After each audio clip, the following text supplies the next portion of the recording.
Welcome to Taking the Myth, your topical, skeptical discussion show. I'm Stephen Knight, and joining me is Iram Ramzan. Iram, how are you doing? I'm alright.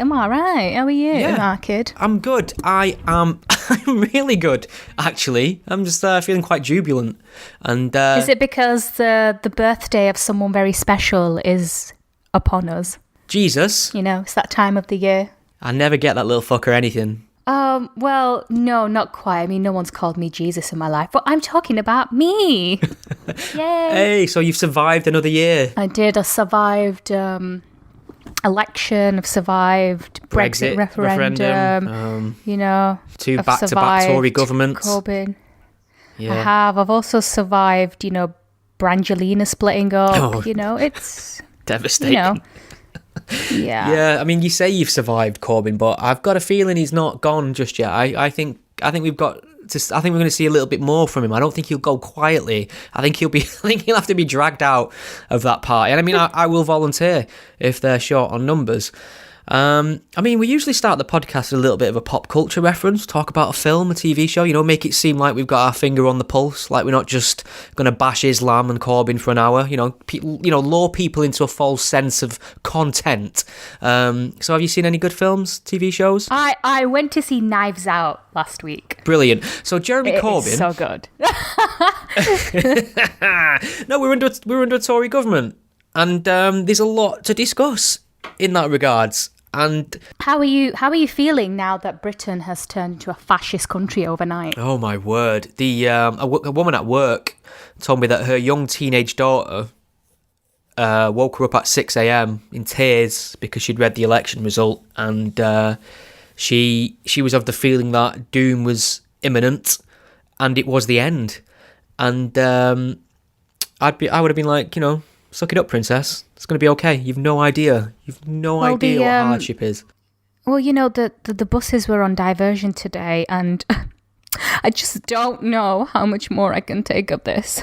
All right, so it's probably worth mentioning that the internet does give a very false representation of what's going on in the world. If you were just to follow the commentary on the internet, you probably just wouldn't leave the house. If social media and Twitter was your go-to source of what's happening in the world, you are being misled to an extreme degree. And we saw that when the British public resoundingly rejected Jeremy Corbyn's left-wing socialist lunacy.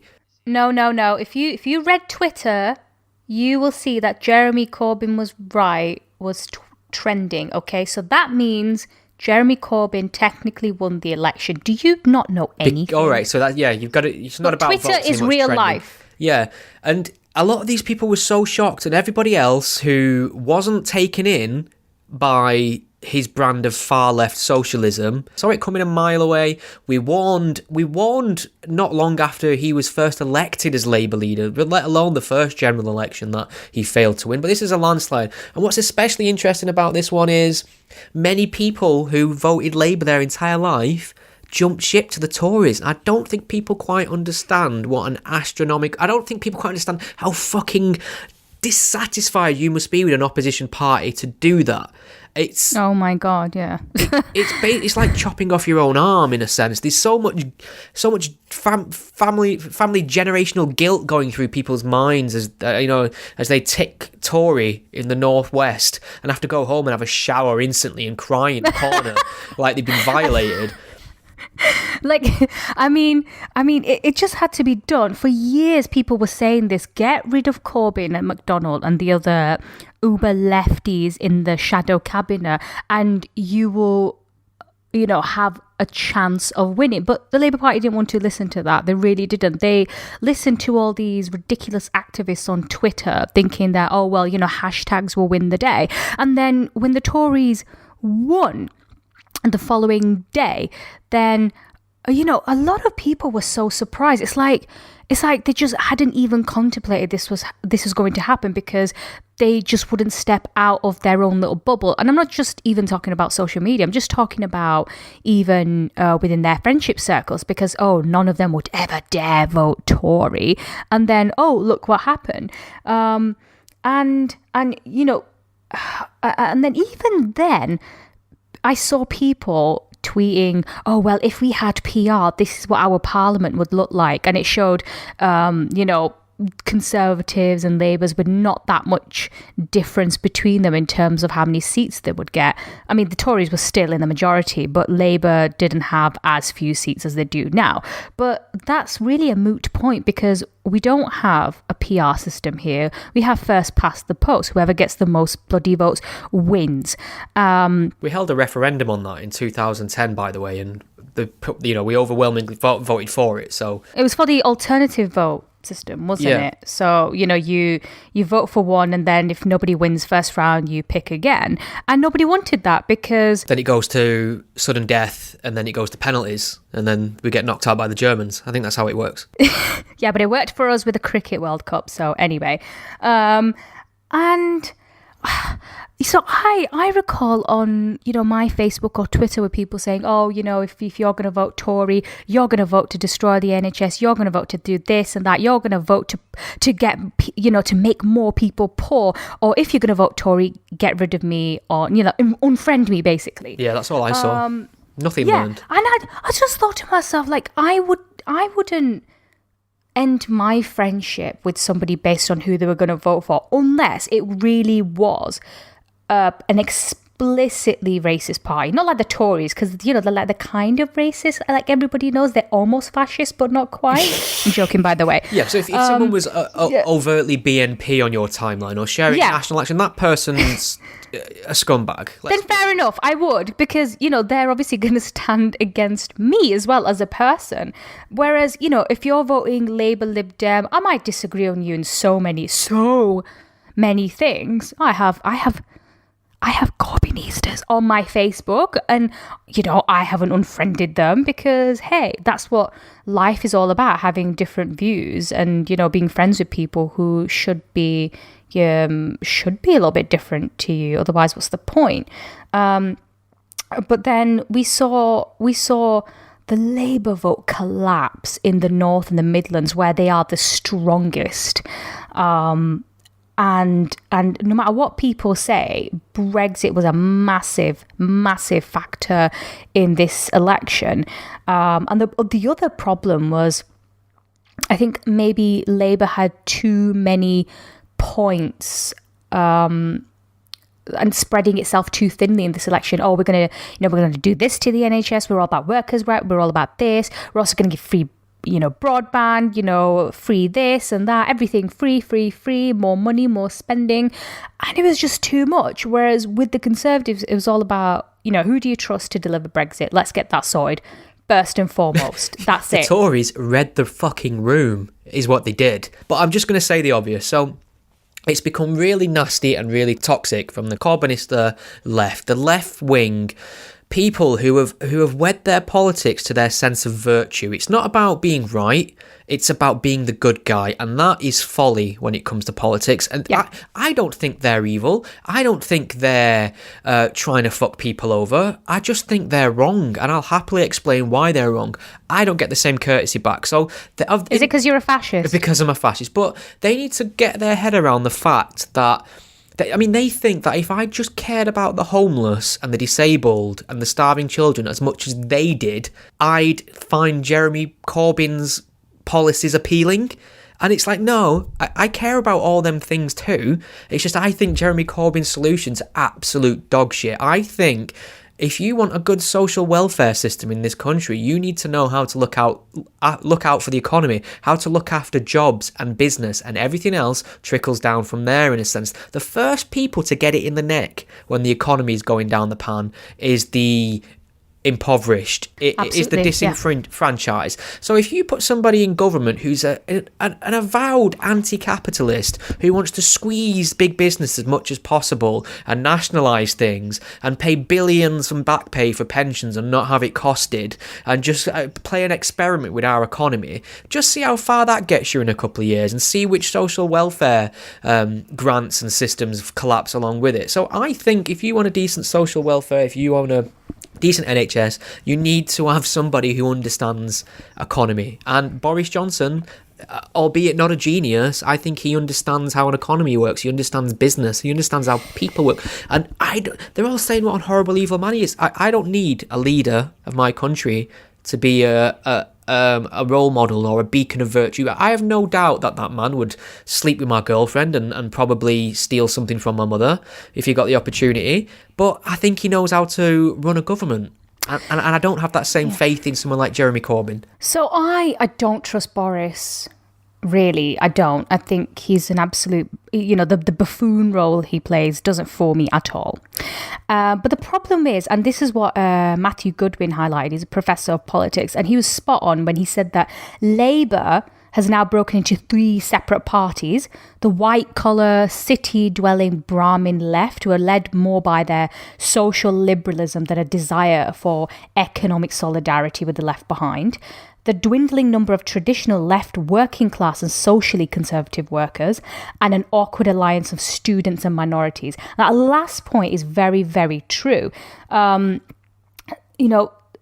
Labour did well under Tony Blair when you had New Labour, which managed to capture the centre ground. And even though people are saying, oh, we don't need him because, Iraq, Afghanistan, he was basically a Tory, blah, blah, blah. Blairite. It's become a dirty word that the most successful leader of your party, who did great things for this country, is because of Iraq. That's it. He's persona non grata now. They're so deluded. It is absolutely deluded. And you had Ash, fucking communist, literal communist, idiot, literal communist, you idiot Sarker from the absolute rag that is Novara Media, whatever they do.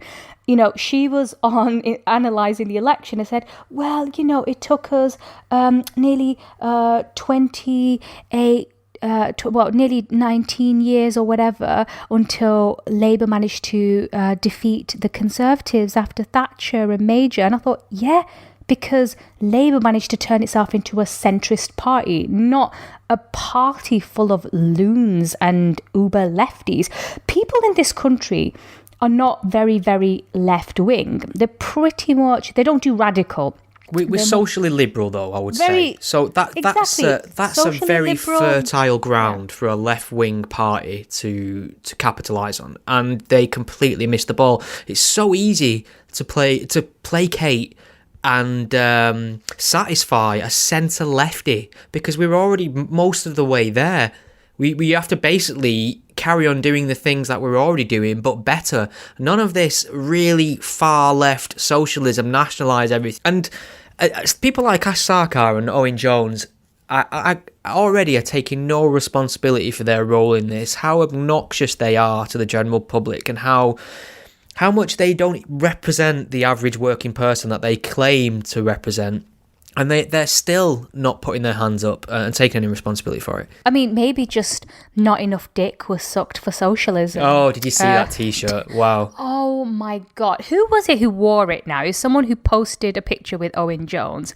And it was some woman who said, we'll suck dick for socialism. And I just thought, wow, that is so insulting to the women who have lived in these Soviet countries where they probably did have to sell their bodies, for food because, oh, guess what? Communism didn't fucking work. And in this country, especially people, I think the problem is that maybe young people, students, or even some older people, because there are some older Corbynistas out there, we've encountered, we've challenged Nazism, and we've seen Nazism as a threat to our way of life.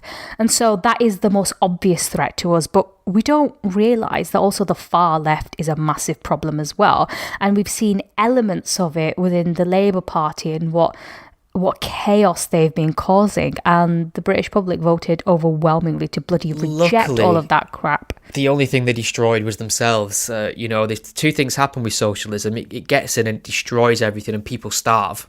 Or it doesn't get in because it's rejected wholesale by a society that knows better, that's read a few history books. It's the most ridiculous system you could possibly put forward. And another thing I will say, that hasn't made me unpopular enough just going to town on socialism. I'm getting sick of seeing the fetishization and religious fever around our National Health Service, the NHS, and I just want to put my cards on the table here.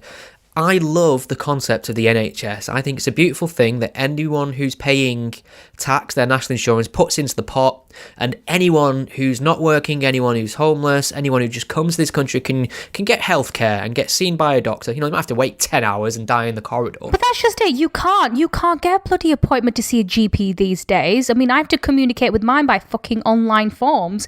I can't remember the last time I actually met up with a GP.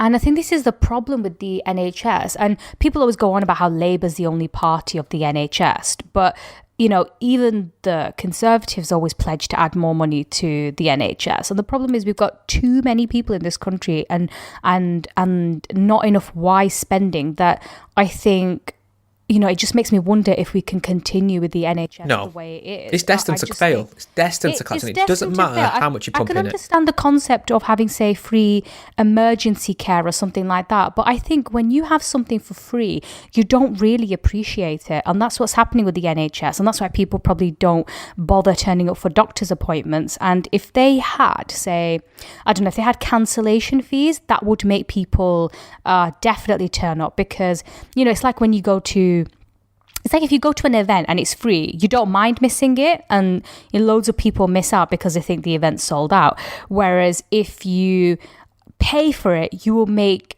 sure that you can attend because you've paid money for it. And I think maybe the only solution in the future is to have some sort of mixed system where where it's not just free for everyone, where there's more options where you can go private, not quite like America, but, where you can get insurance through your work. And that's what happens in many workplaces. You have to be there for maybe about a year or so, and then your private insurance kicks in. And, it's much quicker. You don't have to wait as long as you would with the NHS. So there's a massive misunderstanding though about, because this is deeply unpopular, but this whole, they're going to sell our NHS, to me, is the UK equivalent of they're coming to take our guns away. The Tories have just enshrined into law a £39 billion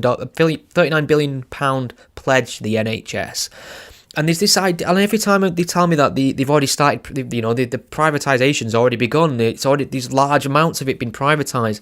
And I say, I know what's coming. I say, which part of the NHS has been privatised? And they send lots me of services are privatised. It's that's what government does.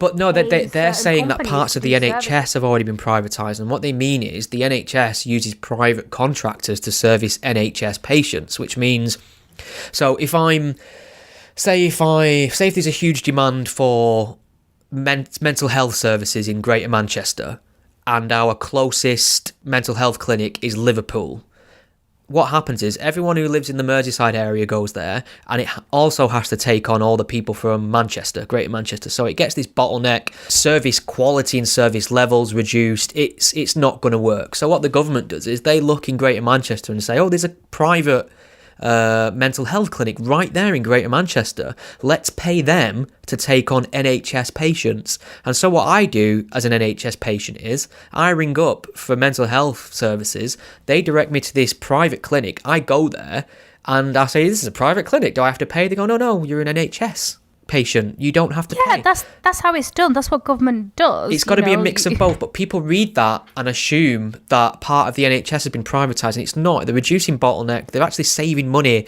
And the other issue is that if everything's just owned by the state, then there's no incentive to improve anything because there's no competition. Whereas if you do introduce competition into something, there is going to be more of an incentive for these different companies to change and offer better services. If it's just run by one, then you're not in competition with anyone, so you can just do whatever the hell you like.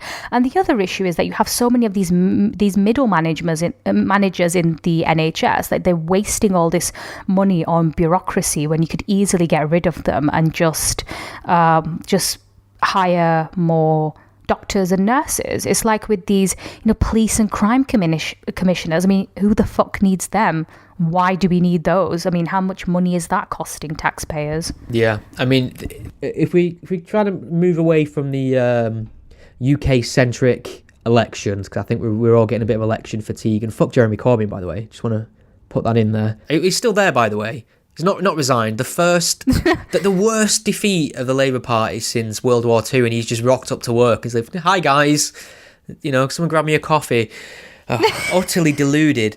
But let's talk about that now. He's deluded, but you know what? They see losing as like a virtuous thing. Like, oh, we lost for the greater good. He said we lost the election, but we won the argument. Is that who's he arguing with, and what are the rules? What argument? If you won the argument, you would have fucking won the election, you idiot. Fucking idiot. I hate him. I hate his face. I hate everything about him. And I was so, like, the next morning I was like, get out, just leave that party. But then I've been thinking, the rot's set in on that party. It's ingrained now. It doesn't matter if Jeremy Corbyn goes. The Corbynism, as they call it, which is just socialism or Marxism, really, is so ingrained in the party now. Whatever comes next is going to fall into that mould, because they're already having this conversation about, well, it should be a woman next. And my question is, why? Why does that matter? It should be a woman from a northern territory. And I'm like, well, let's throw in transgender then, shall we? Perhaps a disability or two. It's so silly now to be talking identity politics when I've been absolutely spanked for being too far left. And this is where I think our American listeners will, they will understand, because this didn't work for Hillary Clinton in the American election, in the American presidential election, because she made it all about her and all about, oh, I'm a woman, therefore you have to vote for me purely because I'm a woman, and she made it all about her, and whereas, say, Trump, for all his faults, really tapped into the mindset of the voters and made it about them. This is about you and what you want and what you will get if I win. Whereas Hillary was all about, well, it's about time we had a female leader, and if you don't vote for me, then you're basically a sexist, racist, whatever-ist, and we saw what happened. And yeah, would it be great if Labour had a female leader? Would it be great if the next president fucking Abbott? I'm sorry, but I'm getting really annoyed about the fact that I can't criticise that woman and the endless fucking fumbling she does every time she gets near a camera without being called a racist. As if I just keep quiet all year and don't criticise anyone but go to town just on Diane Abbott. Surely that's racist. Surely it's racist to say you can't criticise someone because of the colour of their skin. Did you see Shoegate? Was that real? Because I heard that it was photoshopped. No, image. So it got a bit convoluted. So it was real. She had. Oh my God. No, it can't be real. Come on, no one is that thick. Come on, it's Diane Abbott. But there's like 7 or 8 caveats to this, really, because there was so much conspiracy flying around. And I sent one tweet about it, and it was a kind of, I think the point was, I said, oh, she's got to be trolling us at this point. And that was it. But then I got so much kickback from it. So what happened is, as far as I can see chronologically, she turned out to campaign. She had 2 odd shoes on. Right, and I think they were 2 left shoes, if anything. There were 2 left shoes, yeah. But that's how left-wing she is. That's how left-wing she is. But, she's left-wing right down to her soul. Well, people were saying, oh yeah, good one. But people were saying that was a photoshopped image. I'll tell you what happened. Right, so first of all, early in the morning, she had 2 odd shoes on. Right, and she had a photograph of a Labour MP, and a Labour MP for that area tweeted it out on her Twitter feed, and everyone noticed the odd shoes. It started circulating. I took a screenshot of it. I circulated it. Newspapers ran with it.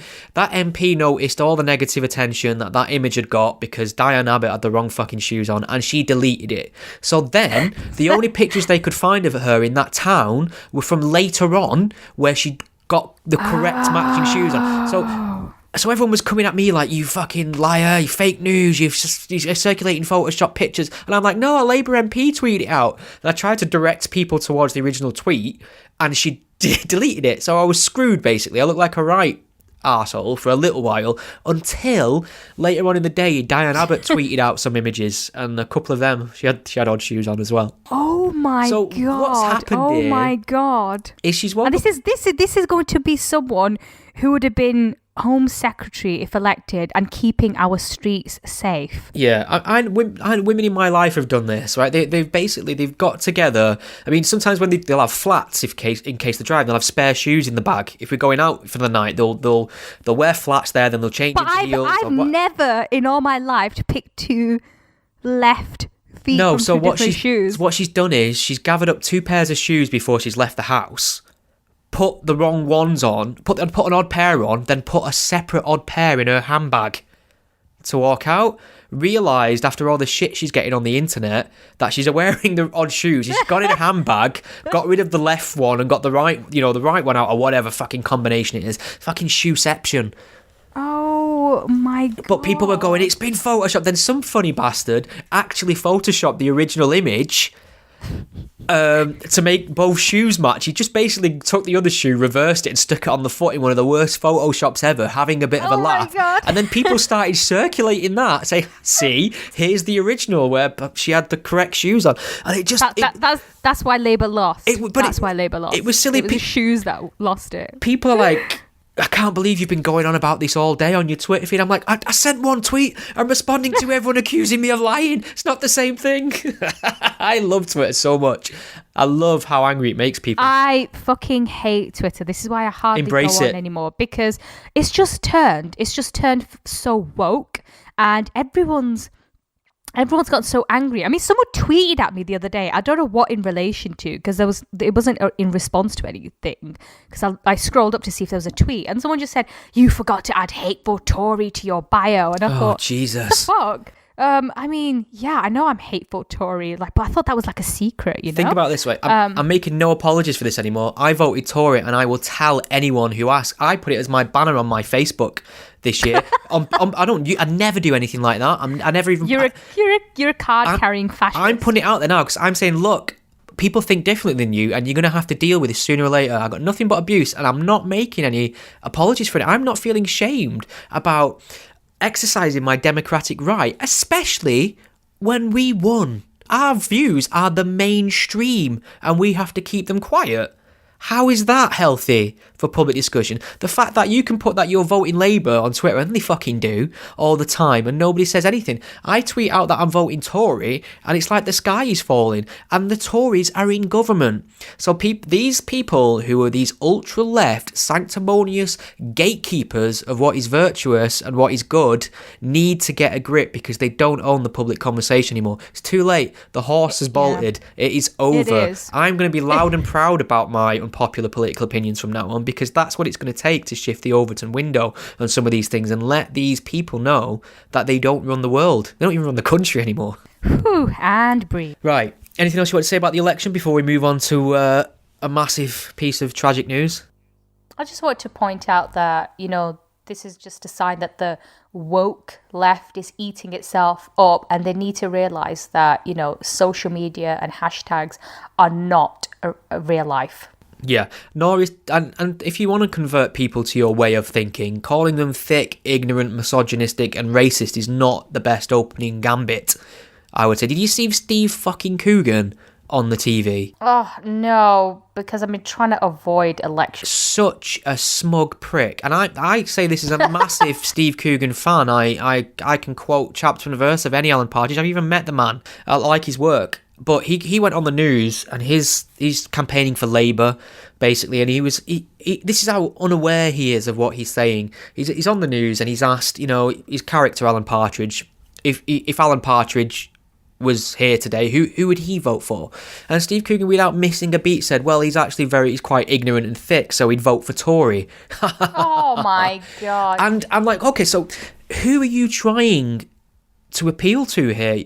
Everyone who's voted you don't appeal to people if you're going to call them thick, for crying out loud. But he's saying, I have to, the woman was said, is it not a bit rich a celebrity telling people what to do? He's like, well, I can just shut up, but I have to say something. It's like, but what you don't realise what you are saying is hurting the Labour cause.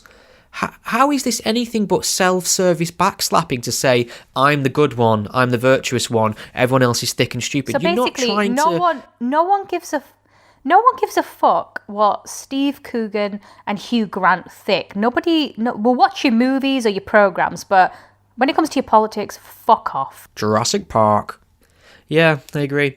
So I think they really need to reassess the way, because they have to win votes from now on, that the left is going to have to become more reasonable if it wants any power. If it doesn't, it can carry on the way it is as far as I care.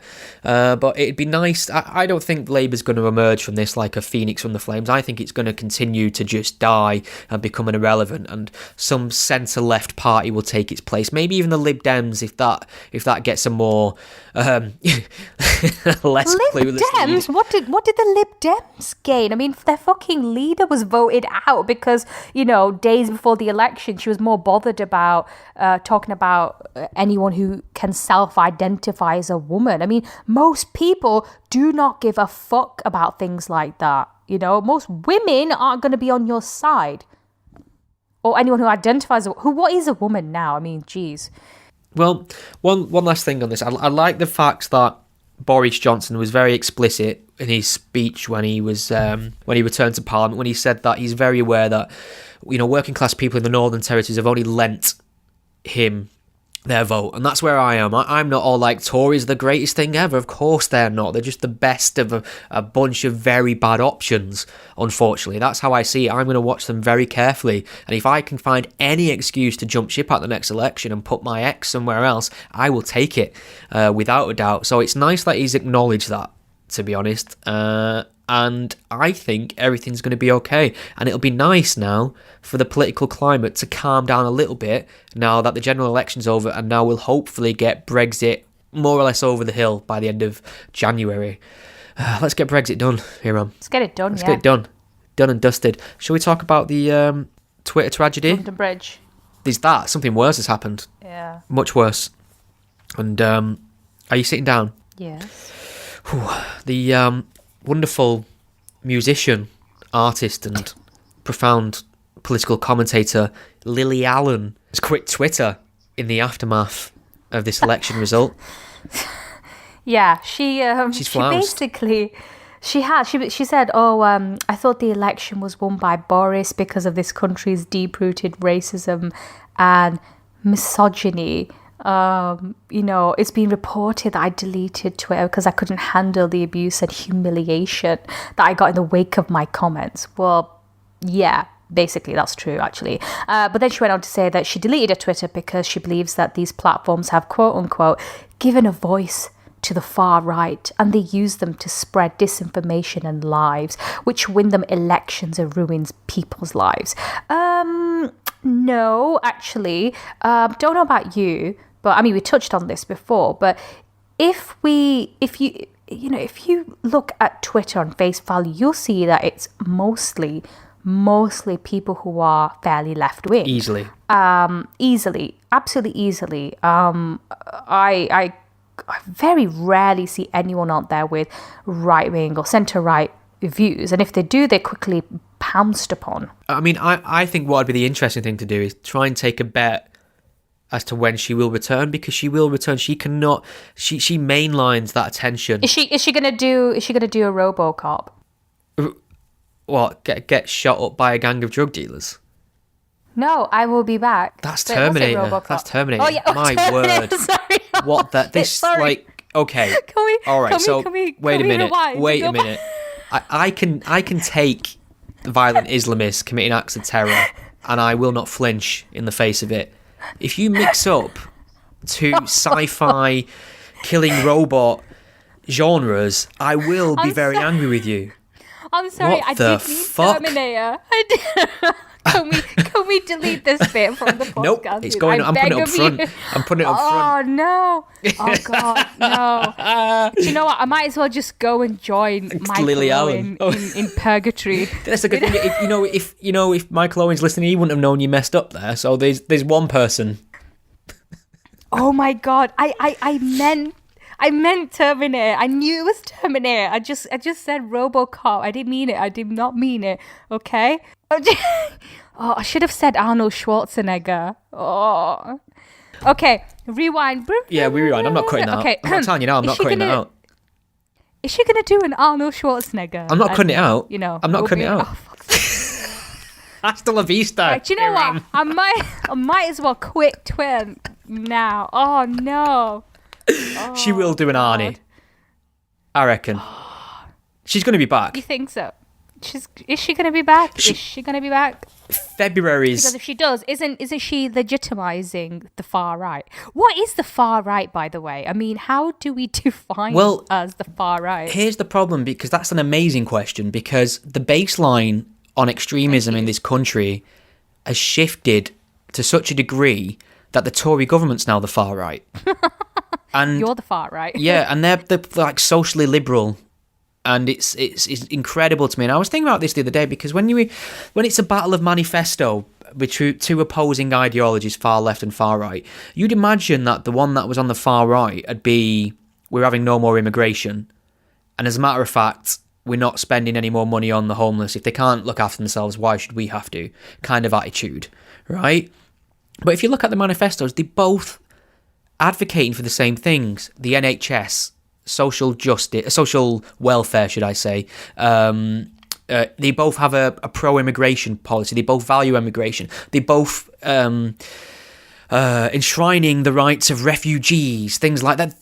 If the Tories are a far-right party, they're guaranteeing the rights and the commitment to refugees and asylum seekers, which is a very strange far-right move. So they both, more or less on paper, want the same things. They've both just got different ideas of how much money is required for each one, or what's the best approach to achieve it, or what makes it more or less sustainable. We're at a point now where parties which are supposed to be complete opposites they basically want the same thing for the countries. They're just arguing over who's going to deliver it best. I would have agreed with you a few years ago, but I'm sorry, Labour... Forget all the social... Yeah, if you forget all the socialism stuff, but they're not that far apart. Forget all the anti-Semitism and socialism and... But none of that's in the manifesto, is it? I don't think it was like, we're going to nationalise the railway and fuck the Jews. Okay, yeah, fair enough. I mean, but, people say there's no difference, but I guess maybe that's because they realise what people find important in this country, really. So, NHS, low crime, fascism. I mean, no. But as well, I mean, we keep talking about austerity, and this is a deeply unpopular view, because you can't. This is about the Overton window as well. I mean, we can't look at what might be true, and if we're not singing the pre-approved liberal tunes to this, you get excluded from the conversation or shouted down as a bigot. So people are screeching about the record. They're talking about Dickensian levels of poverty in this country now. Now, I will not for a second say that poverty is acceptable. It isn't. I will not for a second pretend that poverty doesn't exist. It does. What I'm saying is poverty, the baseline of what is considered poverty, has shifted so much in such a small amount of time that somebody who's considered in poverty today is nowhere near as impoverished as somebody was 10 years ago. Now, I'm not saying that we should ignore it. I'm saying that the trend is pointing towards progress in every single category, right? So it is always improving every single time. Now, the people on the far left are talking about it like we've got children dying from malnutrition, panhandling in the street. And it's just not the truth. It's just not the case that children today are worse off than children even 10, 15 years ago. So I think we need to stop catastrophizing and look at problems which are real. Poverty is real. Inequality is real. Social justice is real when it's not infested with far-left ideology, but we need to be serious about what the problems are and what the best solutions are. And shouting murderer at anyone who votes Tory is not a good solution. I think the issue also is that so many battles have been won that, now the left or far left, whatever, they're so desperate to search for dragons to slay that they're pretty much destroying nearly everything, because there's not really that much for them. There's not that much to improve upon in society. I mean, there'll always be things to do, but, most of the major battles have been won. Racism is not acceptable anymore. Poverty, as you pointed out, it's not, this is, we're in one of the wealthiest countries in the world. So most lucky. People are fortunate. Even the ones who aren't as well off will still be better than in the poorest countries. I'm not saying that that's what we should, that's all the comparison should be, and that's where the bar should be set. But still, you have options here in this country where we have social welfare to make sure people aren't starving or anything. And, you know, gender equality, by and large, you know, it's men and women have pretty much the same rights, but they're constantly looking for something because they don't know what else to do. They confuse lack of utopia with lack of progress. And you know who I feel sorry for a little bit? I know I mock them a little bit sometimes, but the younger generation who, by no fault of their own, they're growing up in an environment where middle-class academics are telling them that they exist in one of the most racist, dangerous, misogynist, homophobic, transphobic times on record. They are living right in the middle of this war of far-right, hateful ideologies, when the truth couldn't be further from the reality of it. Because we are living in one of the most comfortable times ever. I mean, so if you are alive and you live in a 21st century Western democracy, you are one of the most privileged people on the planet. Which is not to say that some people aren't oppressed and etc. We don't need to act on that because everyone else is all right.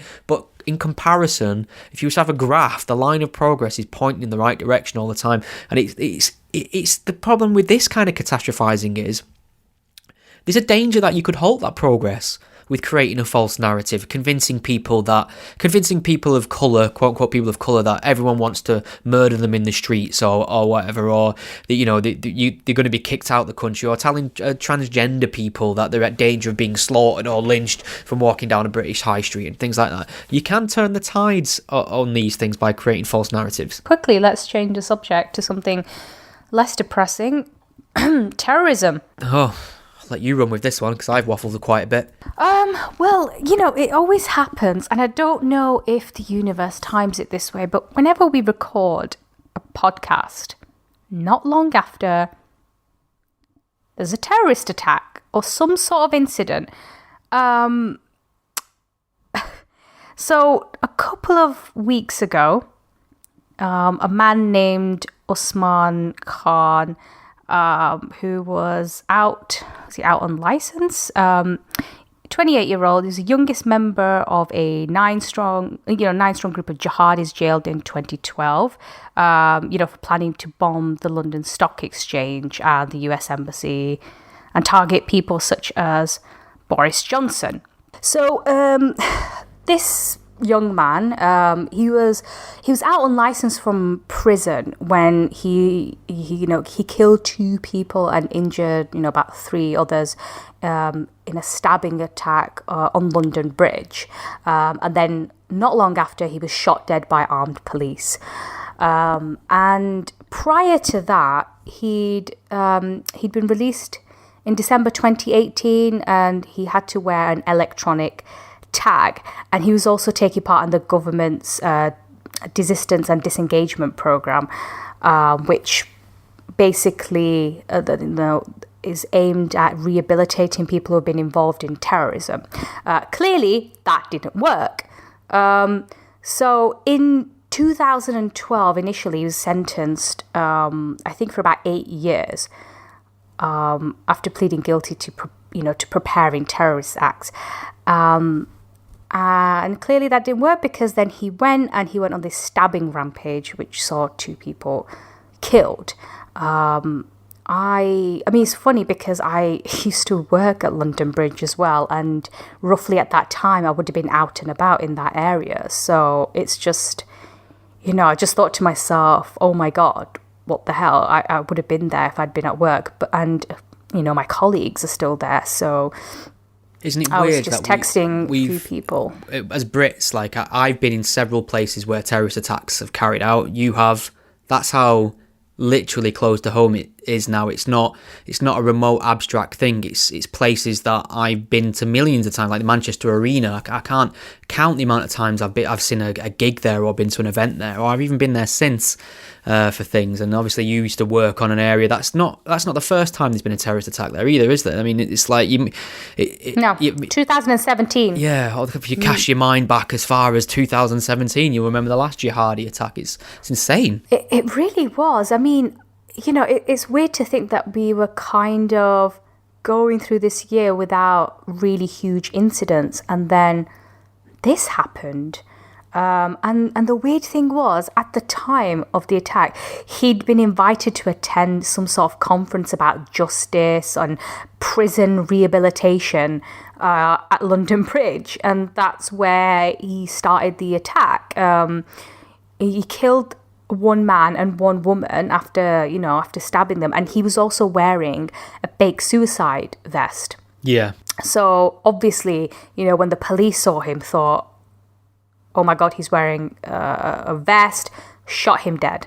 And I know there are some people who will, I saw immediately on Twitter after this happened, someone saying, oh, it's a shame we have to shoot people dead like this. Why are we doing this? Why was he shot dead?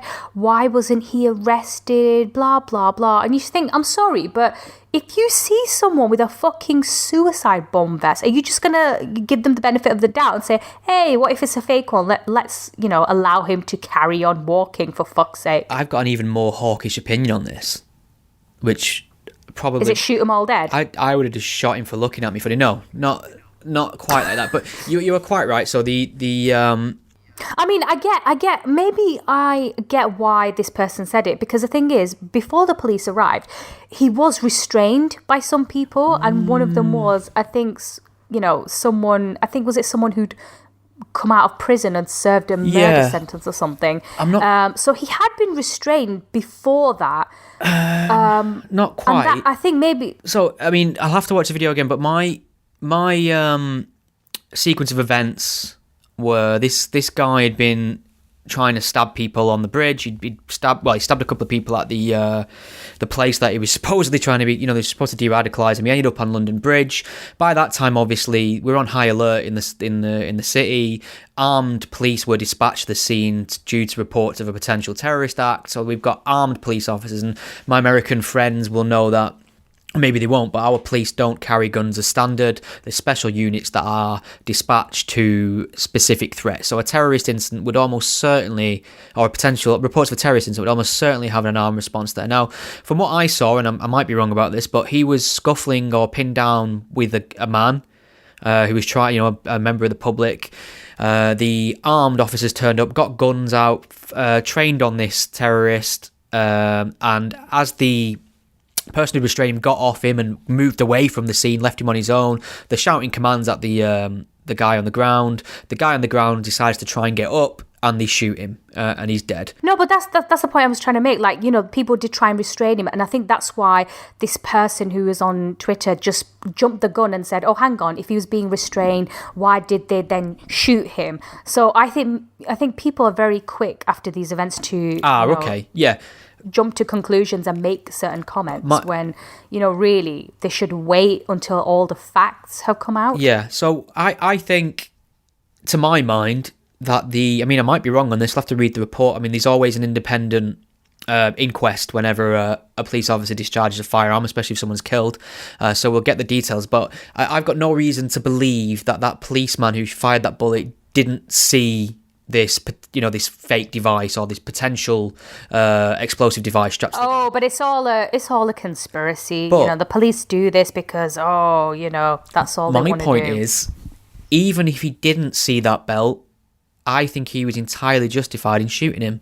If you've got a terrorist suspect in your sights with a lethal weapon, or believed to be a lethal weapon, which is a knife at the time, and you're not responding to commands and you get up, I think a police officer is within its rights to shoot you. I think the easiest way not to get shot is not be a terrorist and comply to commands. If you do not be a terrorist and you comply with police instructions, 99% of the time you're not going to get shot. I mean, I appreciate we've got John Charles de Menezes, who with mistaken identity was tragically shot in the London Underground the days after, not long after 7/7. Yeah. No excuses for that. Unexcusable. Terrible tragedy, without a doubt. But most of the time, if you're dealing with armed police officers and you're not being a terrorist, and you comply with instructions, you're not going to get shot. And I don't think that police officer needed to do anything in that situation other than put him down when he was coming towards him. That's, I'm comfortable with that. Well, the thing is, it's like one of the eyewitnesses, who did wrestle him to the ground, he heard a police officer say he has got a bomb. And that's when he stepped back because, what are you supposed to do in that situation, for fuck's sake? I mean, it's so easy for like armchair pundits to say, this is a terrible tragedy. Why are we Jeremy, no. Is that you? Guilty. But what do you expect when someone looks like they're wearing a fucking suicide bomb vest? Are you supposed to just let them carry on just in case? We could be wrong. I mean, people don't really appreciate the security services and what they do here.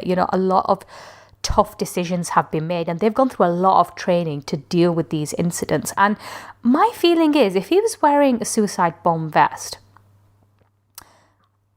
obviously it wasn't real, but if he clearly wanted to give that impression, which makes me think either he wanted to do it for maximum disruption or he knew when he'd been spotted by the police they would shoot him. Maybe he wanted to just be a martyr. Because this is what some of these assholes want. And you can't reason with dickheads like this.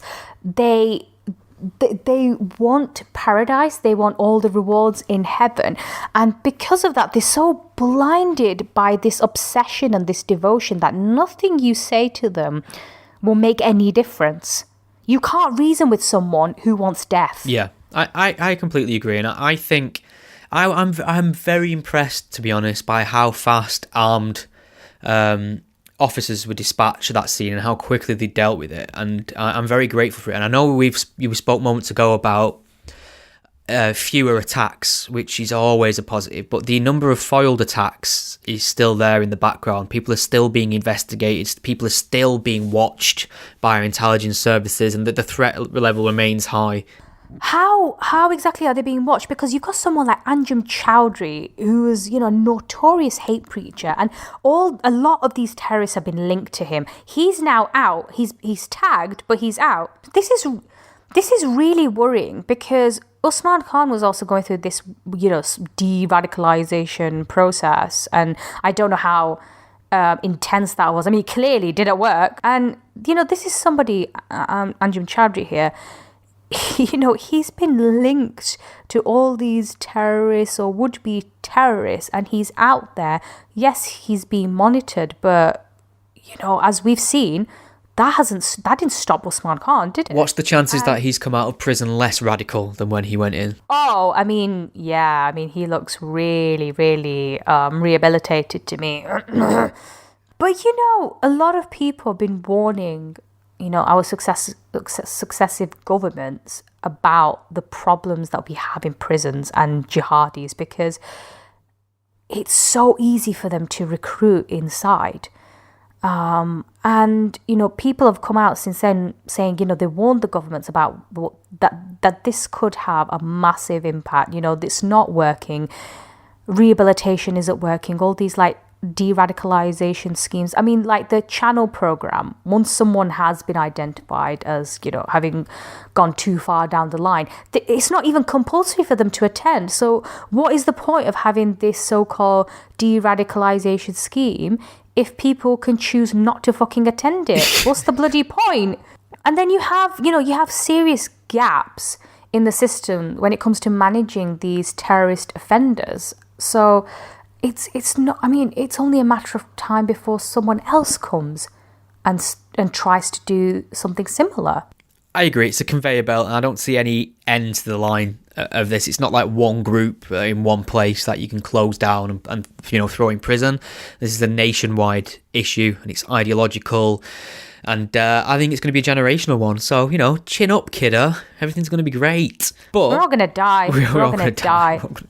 Well, what I thought we'd do is, if you've got enough time, is do a very quick speed round of actually reading out and answering some questions that our fine listeners have sent us this time, because I imagine this is going to shock them. They're going to think we're not going to do this, but we are going to do it. We're going to do it and cut. Yeah. Good night, everyone. So Shall I read a couple out? Yeah, go on then. Okay, so Sarah's asked, at Sarah A775. I've met Sarah at Battle of Ideas. Very lovely, very nice. She's asked, what do you think of the first ever openly gay Muslim MP in the world to be elected in Wakefield, which is in the north, brackets, Tory as well? And are we seeing the emergence of the culturally Muslim atheist like the cultural Jews? Well, you are our resident Taking the Myth Muslim correspondent. What do you think? So this is in reference to Imran Ahmed, isn't it? Yeah. Well, Stephen, let's not be hasty here. Apparently, the Conservatives LGBT plus have apologised. So when Mr. Khan was elected as the Conservative MP for Wakefield, he made the headlines for allegedly becoming the first openly gay Muslim to be elected in the UK. And everyone was like, oh my God, this is brilliant, la la la la la, the Islamists will have a field day. But the Conservative LGBT group had to post a correction to his website, which said, we are incorrect to describe him as an out LGBT candidate. Right. So my question is, though, are they saying he's not gay or he's not out? And if you out somebody, aren't they out now because you've outed them? They can't put him back in a closet. I don't understand what's happened here. Has he panicked because of what he thinks the Muslim community's response might be, which is, fairly fair concern, and I appreciate that. But is he out? Is he? Can you be outed and then put back in? How does it work? What are the gay rules? You put your left foot in, your left foot out. Okay. Just your right foot if you're a Tory. In and out really hard on a homeless person's face. Yeah, that includes you now. Yeah, Tory scum. So apparently, do you remember when they first made this announcement? And Five Pillars, the Muslim Islamist website, they put up a list of Muslim MPs in Parliament. And when they found out that he was Ahmadi or whether he was gay, they removed him from the list. I saw that. So everyone, there was this massive hoo-ha. And they're like, why are you doing this? Sectarian bigotry, basically, and everyone... Sectarian homophobia.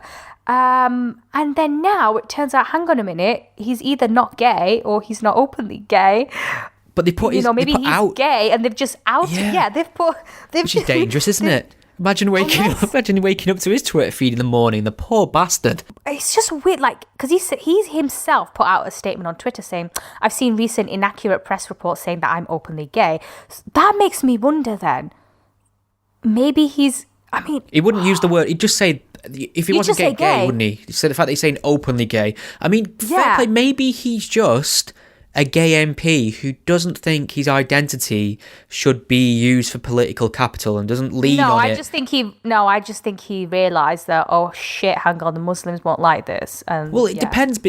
That's a possibility, and I accept that, and I think that's a genuine concern. But it depends whether or not he's been open about it in the past. Whether people just know he's gay and have said it publicly, and he's never said it publicly because he doesn't find it particularly relevant to his work. Who knows? It's a mixed bag. Good luck to him, is what I've got to say. Somebody's gonna get fired. Good luck to him. That's all I've got to say about that. But it would be great to see more openly liberal, secular, gay, Muslims around. Not because I think these things are, we've just been slagging off the importance of identity, but because that culture and that part of the UK is so overtly conservative, it could do with some diversity. It's a monoculture almost, to a degree, whereas the non-Muslim community in Britain is a mixed match of every single ideology, gender, sexuality, Absolutely. Whatever. And that's where Sarah A's next point about, openly, say, atheist Muslims or liberal Muslims, so they're becoming the new norm. I think it's more acceptable now to see those kind of voices. Maybe 5, 6, 7 years ago, you wouldn't have seen as many, but now you do see many liberal Muslims or, ex-Muslims or cultural Muslims. Yeah, I'm all for that. I think a lot of people are up for that. But the problem is, even those people, there's a small minority of those as well who are becoming slightly more woke and cancelling each other out, that you think this is really, really silly, because, you are seen as unacceptable to sections of your community, and now you're doing the same to others in your group. Yeah. All these groups are just like eating each other up, and I just worry about what that means for censorship now in the next few years to come. Amen, sister. Amen. So, another question. How do you really feel about JC? I feel you've been a bit on the fence. That was from Findus Fish Fingers there. Please refer to the first, hour of our podcast. Yeah, unless you want to know what we think about Jesus Christ, which is a different thing. So another good question that's come up on the Twitter feed, and this is from Creative Introvert. They've asked, to what extent did the anti-Semitism issue influence the result of the general election? In fact, can you put in order of importance the issues that you think swayed the election? I want to say a quick brief thing on the anti-Semitism thing, because I think that did really influence the election insofar as the Jewish community said no, thank you, sir, to Jeremy Corbyn. Yeah, I think to the rest of the population probably didn't have that much of an impact. I think, because there would have been I suppose you would see an aspect of solidarity with the Jewish community. I was one of these people that anti-Semitism was beyond the pale for me. But we've got to remember as well, the Jewish community makes up something like 1% of the British electorate. So it's a case of it's not even worth coveting their vote half the time. But you saw people like Ken Livingstone on the news saying that it was the Jewish thing that did it. It was God. You know who else was obsessed with the Jews? I think very quickly on this. I think it made an impact with some people and some commentators, but I think by and large it probably wasn't as massive a factor for the general public. Can I just say a quick shout out to Rachel Riley of Countdown fame? I absolutely adore that woman now, because she's a mainstream personality. She works in show business, she presents, she's on Countdown, she's a household face working on mainstream shows, nothing political, nothing controversial, nothing out there. She stuck her head above the parapet and went against Jeremy Corbyn, and not only did she do that, she really highlighted the problem of anti-Semitism within that he influences, that he's endorsed, that he engenders in this party, and she really put up with some horrible, nasty individuals coming for her because she, as a Jewish woman, said she's got a big issue with the direction of the Labour Party. And I just think all I've seen now since that is mainstream comedians having a pop at Jeremy Corbyn. Now he's lost the election. Now that it's safe to have a little giggle at the expense of Jeremy Corbyn. And I keep thinking, where were you fucking cowards when it was basically just Rachel Riley, David Baddiel and Nick Cohen that was saying there's something rotten here in the Labour Party and it's not good news for Jews. And I just think she deserves. Can we give her a knighthood? Does that work? Do we give her a Stephen knighthood? Give her She needs a Stephen knighthood. That's what she needs. And can I just say, she did this all while being pregnant. Yeah. And she's that given. Must be so stressful. Yeah, she's given birth as well. She just had a baby. Congratulations, with, Rachel Riley. Former Strictly Come Dancing star Pasha Kovlev, who rightfully should have been my future husband.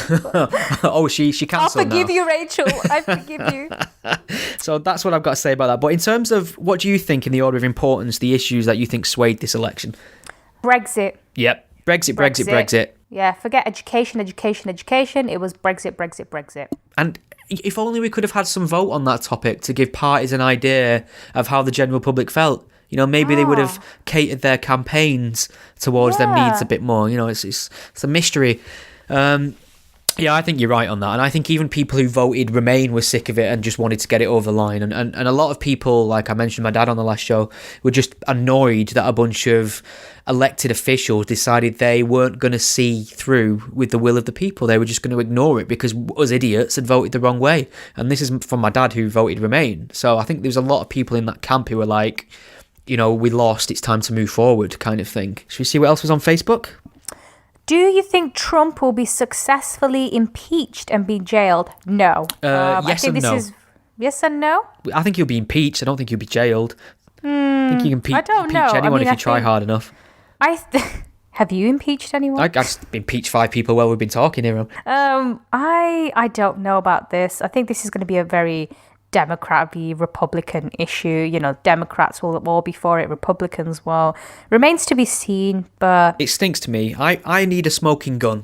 I would not be surprised if that man's incredibly dodgy and guilty of some illegal activity that would mean that he shouldn't be president of the United States. I accept that. What I don't accept is the hysteria around it and the excitement. So if you remember the Mueller thing, I mean, first of all, it was collusions with the Russians.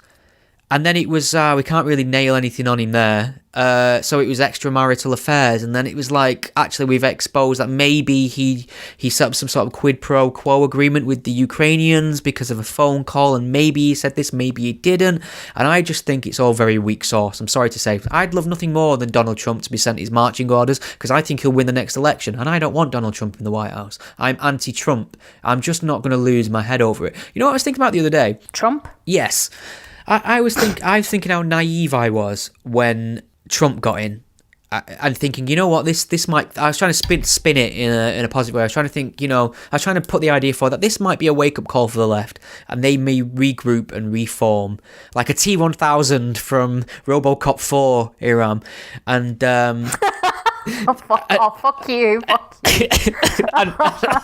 and reform stronger than ever, take stock, realise where they've gone wrong. And they didn't, they doubled down, and they did it after Brexit, and they did it after this latest general election, or they're doing it, should I say. And I thought, well, would I be the same if Corbyn had got in? Would I have doubled down and just, really lost my head? And I honestly, to be generous to myself, don't think I would, because it didn't go my way when Donald Trump got in the White House. I wrote blogs about him, a podcast about him. I urged people to vote Clinton. I thought it'd be an utter democratic disaster to let that celebrity into the White House. And he got into the White House, and instead of screeching in the streets, I said, you know what? The left needs to reevaluate itself here. We need to think better about what we can do to prevent people like that getting in power. And I don't think enough people are having some self-reflection in what they can do to stop the polls not going their way every single time. Final question. What will your Christmas day be like? Will you finally eat Brussels sprouts? What will your disgusting vegan Christmas be like? It'll be some sort of nut roast, I think. Ugh. You know what? My sister's bringing it this time. I've converted my sister. I'm slowly going around the family and making them all animal-loving. Oh, jeez. I love animals too. I love animals too. I think they're delicious. Much triggered, Ira. Much triggered. Oh, God, I could murder a Bet you couldn't, though. Right, that's the thing. I bet you couldn't murder a lamb. I don't have to. Other people can do it for me. Outsourcing your evil. I'm sorry, but until I taste like a decent vegan chocolate or vegan cake. Vegan, and chocolate is vegan. No, but you know what I know what you mean. Milk chocolate. Cheese is bullshit. The thing about... There's some things that do taste fairly meaty, but you have to readjust your tastes. Cheese is a good reason for not being vegan. I would quite easily support a referendum on invading a country if they had the last bit of crumbly Lancashire or, some Welsh cheese with mustard seed in it. I don't really care about WMD. That wouldn't have moved me. But if there's one nation left on the earth that's got all the cheese instead of the oil, I would quite happily sign off on an intervention. I think we could do with sending them some freedom in exchange for some brie. Oh, God, I'm so hungry right now. Yeah. Should we leave on that note? I think we should. I think we should leave on cheese. What is your favourite cheese? I do like a bit of brie. I do like brie, and I like feta and hummus. I don't know which one I would choose out of all three. Maybe... Hummus isn't a cheese. Halloumi. Oh, halloumi. Right, okay. Did I say hummus you or did did I say say hummus. halloumi? This is how hungry I am. I'm just naming food now, and RoboCop. RoboCop's my favourite cheese. I love a good Terminator sandwich. Oh, fucking hell. What is wrong with my brain today? Okay. Let's go for halloumi, although nothing beats a good cheddar, I guess. Oh, God, fuck me, I'm hungry now. Yeah, shit, let's go. On that note, Great to speak to you. Have a good Christmas. A happy birthday for tomorrow. By the time you all listen to this, everybody, it'll be Iram's birthday. So send us some love and some happy birthday messages on Twitter. Use Twitter for something positive. Please don't tweet me about RoboCop. I beg of you.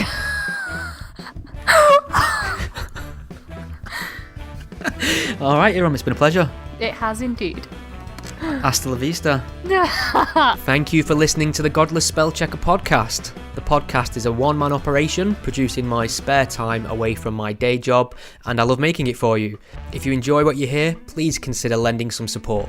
The show is entirely listener supported. I don't sell anything, I don't run ads, and given the alternative and unpopular focus of my content, it's very unlikely to find a sponsor. So there are a number of ways you can support and chip in and help improve the show and give me more time to produce more content. You can become a patron supporter and pledge a monetary amount per month or per episode by visiting patreon.com/gspellchecker. If you can't lend monetary support right now, don't worry, there's other ways you can help the podcast too. You can share it on your various social media networks, or take a moment to leave a review wherever you listen to it. Your support is massively appreciated. Thank you. Think we've all learned something here today?